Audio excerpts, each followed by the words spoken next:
يحزنون صدق الله المولانا العظيم وبلغنا رسوله النبي الأمين المتين الكريم ونحن على ذلك لمن الشاهدين والشاكرين والحمد لله رب العالمين.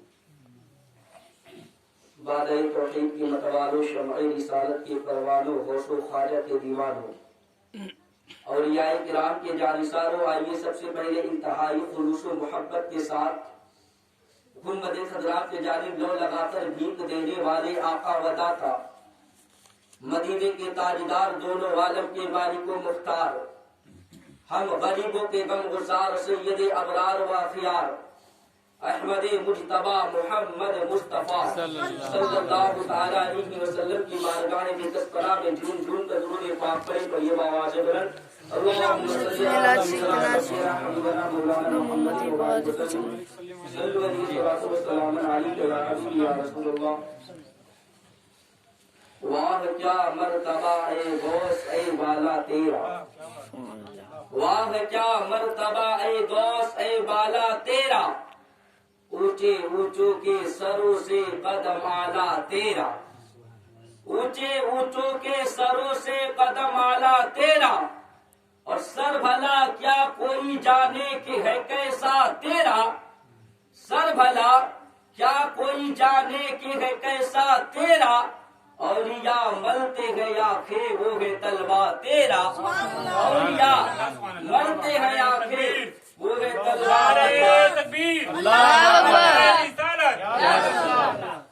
اور مٹ گئے مٹتے ہیں مٹ جائیں گے آدھا تیرے، مٹ گئے مٹتے ہیں مٹ جائیں گے آدھا تیرے، نہ مٹا ہے نہ مٹے گا کبھی چل، اس لیے کہ ورفعنا لک ذکرک کا ہے سایہ تجھ پر، ورفعنا لک ذکرک کا ہے سایہ تجھ پر، ذکر اونچا ہے تیرا بول ہے بالا تیرا، ذکر اونچا ہے تیرا بول ہے بالا تیرا.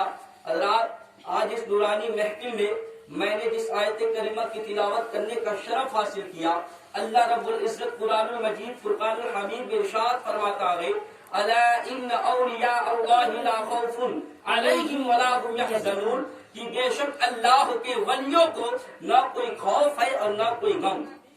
حضرات، جس کے دل میں خدا کا خوف ہوتا ہے اس کے دل میں کسی کا خوف نہیں ہوتا. حضرات، آپ نے دیکھا ہوگا یا سنا ہوگا کہ جس کا بھی دل خوف خدا سے خالی رہتا ہے وہ دنیا کے ادنا سے ادنا طاقتوں سے بھی ڈرتا رہتا ہے، وہ دنیا کے کم تر چیزوں سے بھی کانپتا رہتا ہے.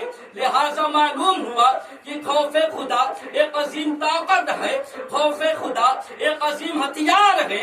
ہم اولیاء اللہ کو محض اس لیے مانتے ہیں کہ وہ اللہ والے ہیں، اللہ سے ان کی نسبت ہے. ہم غوث پاک کو اس لیے مانتے ہیں کہ وہ اللہ والے ہیں، اللہ سے ان کی نسبت ہے. ہم خواجہ غریب نواز کو اس لیے مانتے ہیں کہ وہ اللہ والے ہیں، اللہ سے ان کی نسبت ہے. ہم صابر کلیری کو اس لیے مانتے ہیں کہ وہ اللہ والے ہیں، اللہ سے ان کی نسبت ہے. ہم آسی علیہ رحمہ کو اس لیے مانتے ہیں کہ وہ اللہ والے ہیں اور اللہ کی ان کی نسبت ہے. بس یہی وجہ ہے، اگر سے ان کو اللہ سے کوئی نسبت نہ ہوتی تو ہمارا ان سے کیا تعلق تھا؟ ہمارا تعلق تو محض اس لیے ہے کہ وہ اللہ والے ہیں اور اللہ سے ان کی نسبت ہے. بس یہی وجہ ہے کہ آج ہم ان بزرگوں کی یاد میں جلسہ منعقد کرتے ہیں، عرس مناتے ہیں، نذر و نیاز کا اہتمام کرتے ہیں، فقط اس لیے کہ وہ اللہ والے ہیں، اللہ سے ان کی نسبت ہے. اولیاء اللہ کا دامن تھام لینے میں کیا فائدہ ہے؟ اس سلسلے میں مولانا روم رحمت اللہ علیہ جو اپنے وقت کے بہت بڑے عالم کامل فاضل ولی اللہ گزرے ہیں، وہ اپنی کتاب مثنوی شریف کے فرماتے ہیں لوح محفوظ است پیش اولیاء، یعنی لوح محفوظ اولیاء اللہ کے پیش نظر ہے. حضرات، جب لوح محفوظ اولیاء اللہ کے پیش نظر ہے وَكُلُّ صَغِيرٍ كَبِيرٍ مُسْتَطِيرٍ، اس میں ہر چھوٹی بڑی چیز لکھی ہوئی ہے. حضرات، جب لوح محفوظ اولیاء اللہ کے پیش نظر ہے تو ان سے کیا راز پوشیدہ ہو سکتی ہے، ان سے کیا بات پوشیدہ ہو سکتی ہے. لہذا معلوم ہوا کہ دنیا و آخرت کا ہر چیز اولیاء کرام کے علم میں ہے.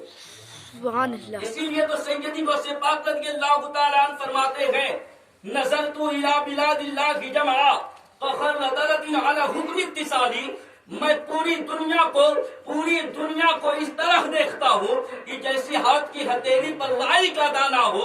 اگر اس کے برعکس کوئی اولیاء اللہ کی طاقت و قوت کا انکار کرے تو اس سے بڑا احمق کون ہوگا.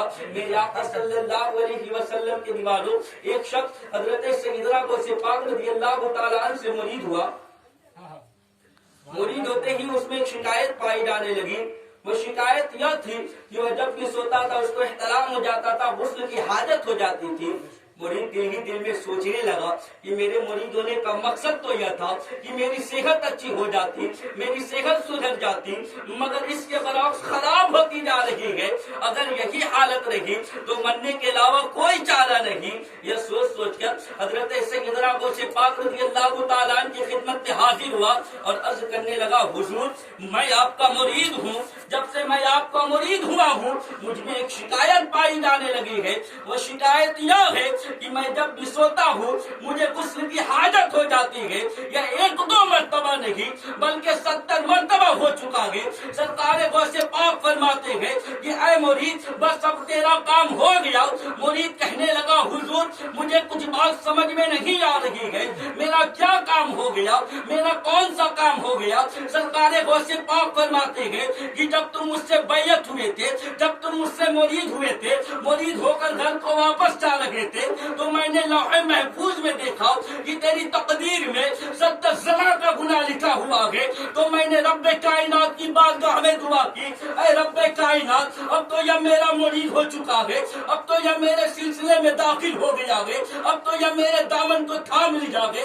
اے رب کائنات میرے دامن کا بھرم رکھ لے، اے رب کائنات میرے ہاتھ کی لاج رکھ لے. اے رب کائنات تیرے محبوب کا فرمان ہے کہ دعا تقدیر کو بدل دیتی ہے. اے رب کائنات تو میری دعا کو قبول فرما لے اور اس کو گناہوں سے بچا لے. تو رب کائنات نے میری دعا کو قبول فرما لیا اور تیرے 70 زنا کو 70 احترام میں تبدیل کر دیا.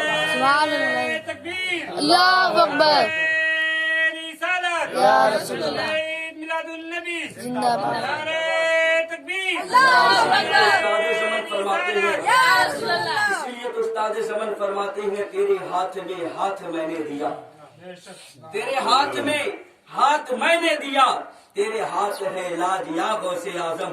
نگاہ ولی میں وہ تاثیر دیکھی بدلتی ہزاروں کی تقدیر. حضور اب اللہ تبارک و تعالیٰ نے ہم کو اس عظیم جماعت میں پیدا فرمایا جس کا نبی رسول اعظم ہے اور پیر غوث اعظم ہے. صوفیہ مشائخ فرماتے ہیں کہ حضور سیدی غوث پاک آئے ہی ہیں اس شرط کے ساتھ کہ جب تک میں اپنے پورے مریدوں کو جنت میں لے کر نہ چلا جاؤں اپنا قدم نہیں ہٹاؤں گا. جب تک میں اپنے پورے مریدوں کو جنت میں لے کر نہ چلا جاؤں اپنا قدم نہیں ہٹاؤں گا. حضور سیدی غوث پاک 13ویں یا 14ویں نمبر کے غوث ہیں. حضور سیدی غوث پاک جب 13ویں یا 14ویں نمبر کے غوث کی یہ شان ہے تو ان سے پہلے غوثیت کس کے قبضے میں تھی؟ غوثیت کے کرسی پہ کون بیٹھا تھا؟ غوثیت کے مقام پہ کون بیٹھا تھا؟ اس ذات کا نام ہے حضرت امام حسن عسکری. حضرت امام حسن عسکری سے پہلے غوث کون؟ حضرت امام نقی. حضرت امام نقی اپنے وقت کے غوث قطب اور ابدال رہے. حضرت امام نقی سے پہلے غوث کون؟ حضرت اللہ اکبر. حضرت امام تقی. حضرت امام تقی سے پہلے غوث کون؟ اللہ اکبر. حضرت امام علی رضا. علی رضا سے پہلے غوث کون؟ حضرت امام موسیٰ کاظم. موسیٰ کاظم سے پہلے غوث کون؟ حضرت امام جعفر صادق رضی اللہ تعالیٰ عنہ. وہ اپنے وقت کے غوث اور قطب ابدال رہے، اب کائنات کے نظام چلاتے رہے. ان سے پہلے قطب کون؟ ان سے پہلے کرسیاں، ان سے پہلے غوثیت کے مقام پہ کون بیٹھا تھا؟ ان سے پہلے غوثیت کی کرسی پہ کون بیٹھا تھا؟ حضرت امام محمد باقر. امام محمد باقر سے پہلے غوث کون؟ حضرت امام زین العابدین. وہ اپنے وقت کے غوث اور قطب رہے، کائنات کے نظام چلاتے رہے. ان سے پہلے غوث کون؟ ان سے پہلے غوث کون؟ وہی شہید محبت، شہید وفا، امام حسین، شہدائے کربلا، حضرت امام حسین رضی اللہ تعالیٰ عنہ. حضرت امام حسین سے پہلے غوث کون؟ حضرت امام حسین سے پہلے غوثیت کس کے قبضے میں تھی؟ غوثیت کے کرسی پہ کون بیٹھا تھا؟ حضرت امام حسن مجتبی، اس کا مطلب کہ امام حسین سے بھی کوئی بڑا درجہ رکھتا ہے، امام حسین سے بھی کوئی بڑا درجہ رکھتا ہے، وہ امام حسن مجتبی ہے۔ امام حسن مصطفیٰ سے پہلے غوث کون؟ ان سے پہلے غوثیت کی کرسی پہ کون بیٹھا تھا؟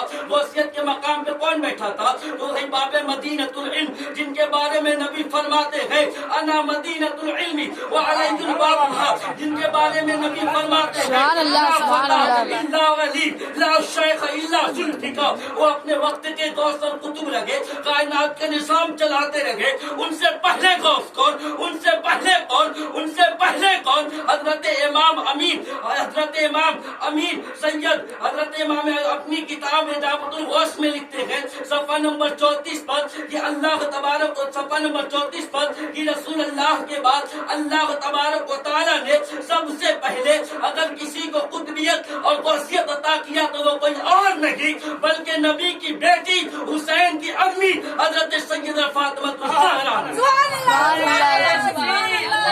بس یا رسول اللہ، جب 13ویں یا 14ویں نمبر کے غوث کی یہ شان ہے تو جب تو پہلے نمبر کی غوث ہے ان کی شان کا عالم کیا ہوگا؟ حضور سرکار غوث پاک فرماتے ہیں کہ جب میں مدرسے آتا جاتا تھا تو میری کانوں میں ایک آواز آتی تھی عبد القادر محبوب بنو گے یا عاشق بنو گے؟ تو میں یہ بات اپنی امی سے کہتا تھا امی مجھے بہت ڈر لگتی ہے جب وہ آواز آتی ہے غیبی آواز، میں جواب کیا دوں؟ امی نے کہا بیٹے شہزادے اس سوال پر تیرے مستقبل کی عمارت کامل ہوگی اس کے جواب پر، اس لیے اس کے جواب دینے میں جلدی مت کرنا۔ ہمارے غوث کی امی بھی ولیہ ہے، ہمارے غوث کی امی بھی ولیہ ہے۔